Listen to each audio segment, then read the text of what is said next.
All right, come down the home stretch for the midterms, and I don't know why, but I'm seeing, first of all, a lot of phony polls showing that Republicans are losing their midterm mojo. Even my friend Senator Mitch McConnell is sounding rather pessimistic. And I don't know, because I don't think it's the case. But we have two experts to talk about it. Katie Pavlich, townhall.com editor and Fox News contributor, and Roma Daravi, former White House Deputy Strategic Comms Director. Ladies, thank you for joining us. Very, very good. So look at just a little bit of math here.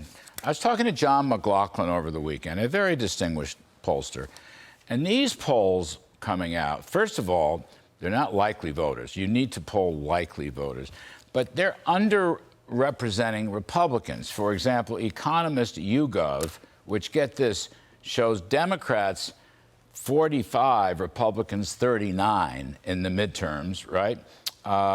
They have 27% Republican voters.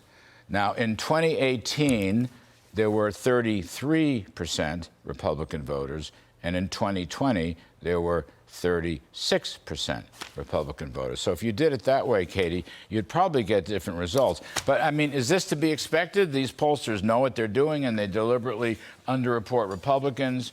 Is Mitch McConnell off his meds? What's going on here? I don't get it. Well, I think President Donald Trump called these voter suppression polls because it does dampen the enthusiasm. And, of course, midterm elections are base elections. Obviously, general elections include the base, but they're more general.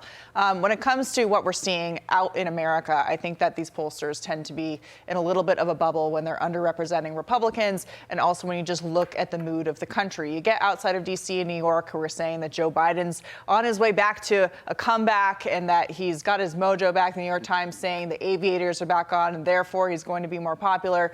But if you drive out and talk to people, you know, they're still very concerned about the economy, the way that things are going. And the other polling shows that 75% of the country believes we're on the wrong track. So these things are at odds with each other. And generally speaking, historically, when there is a complete lock on power in Washington, D.C., voters in the midterms tend to change that, especially if things are going poorly. Roma, I mean, look at this invasion raid of Mar-a-Lago is A, well, mobilizing the Trump base per Katie, but B, I'm going to say mobilizing all Republicans, probably independents who think this is grossly unfair, whatever they may think of Trump, that they went over the edge. And then ironically, for an administrator, I mean, Biden, I think, and his crew will do anything to keep Trump off the ballot.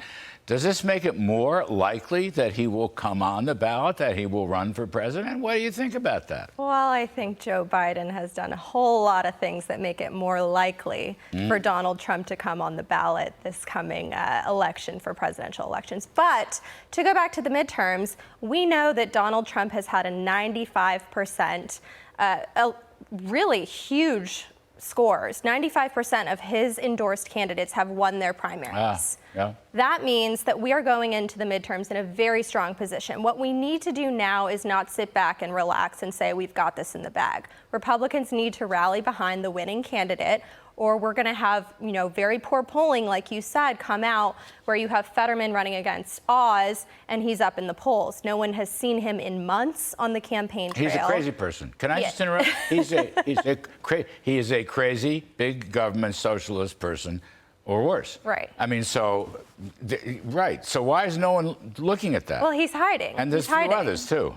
He's hiding. He's doing the Joe Biden basement move. He's hiding. And it's tricking the American people because the mainstream media is getting behind him on it. They don't care that he's sitting back, relaxing, tweeting, which, by the way, is a page out of our playbook. This is what we did back in 2015. It's why Donald Trump was able to win so many unlikely voters in his first presidential election. So, you know, it's really important that the Republican Party come together right now more than ever. We have a very strong position in the House. We have a pretty strong position in the Senate. But this is not the time to relax. You know, at that point, Katie, just quickly, because I want to get to crime, but it's important for these candidates, Republican candidates, to take it to their Democratic opponents, many of whom are crazy. I mean, they're just crazy socialists.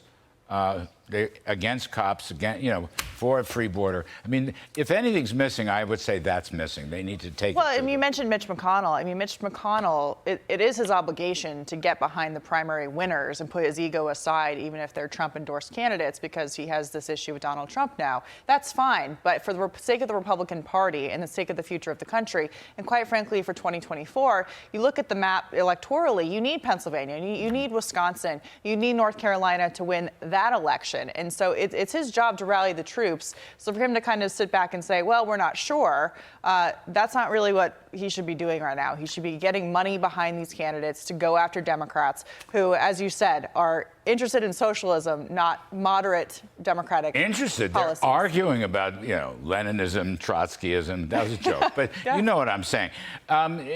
Just to defend Mitch a slight bit, as I occasionally do, he is putting $30 million into the Ohio race. The Ohio race, that's Yeah. fine. But the other day, he was very cold when it came to answering the question about Republicans and whether they can win the Senate. yeah, The that's answer right. should be absolutely, and we're going to do everything Well, we he can should help Oz. to send the cavalry in. Yes, he should help Oz. Yes. I mean, Oz Pennsylvania. Oz is right, by the way. The price of crudité has gone up quite a bit. I mean, Oz could use some work. That's true. Some people call it fruit bowl, but crudité, you know what I mean? Well, Pennsylvania, she's giving me the say. Hang on a second. I got to do more. Crime is a big problem. Inflation is a big problem. Socialism is a big problem. Roma Daravi, crime. Chicago on pace for 6 times as many carjackings as 8 years ago. New York City, recidivism, terrible criminals being let off hours later, day after day. All you have to do is read the New York Post. It's so insanity. You think that's going away between now and November? No, absolutely not. We know that the nation was a safer place when you and I were in the White House together under Donald J. Trump.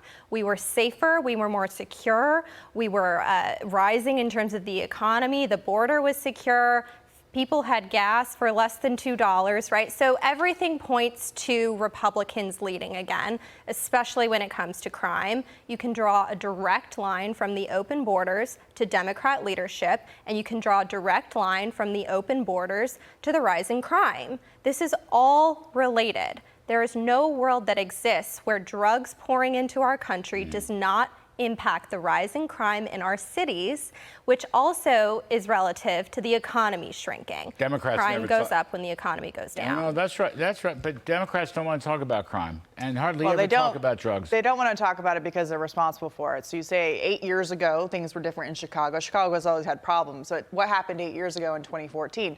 The defund the police Black Lives Matter movement started, and that's when Barack Obama started really enforcing the Justice Department to go around and put police departments under the microscope when it came to not putting criminals in jail, but what they implied was racial bias in a number of police departments across the country. That has now manifested itself in this insane idea of social justice rather there than you go. actual justice, and has emboldened criminals across the country, which is why you're seeing, and it's not just carjackings by adult criminals. These are teenagers. I mean, look at the rap sheets in Washington, D.C., the people they're arresting. They are teenagers. Same thing is happening in Chicago. I never want to cut you off, but I got to get out. We're going to go back in a second. All right.